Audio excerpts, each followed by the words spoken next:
உலக ஜனங்களுக்கு எனது பணிவான வணக்கம். சிவன்மூர்த்தி என்ற ஜீவன் சாதாரண மனிதனாக இருந்த நான் மாமனிதனாக மாறினேன். எப்படி?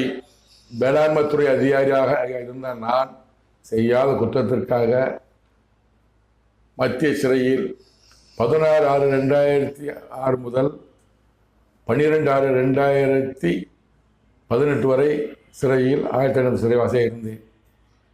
2008 முதல் என் தேவனாகிய கர்த்தர் கடவுள், உலக ஜனங்களுக்கெல்லாம் ஒரே கடவுள், இந்துக்களுக்கும் அவர்தான் கடவுள், இஸ்லாமியருக்கும் அவர்தான் கடவுள், கிறிஸ்தவர் கடவுள்.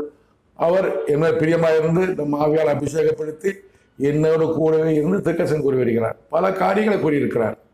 என் குடும்பத்தை பற்றி, என் மனைவி பற்றி, என் மகளை பற்றி, என் மகனை பற்றி, இளைய மகளை பற்றி, என்னை பற்றி கூறிய அனைத்து நிறைவேறியிருக்கிறது.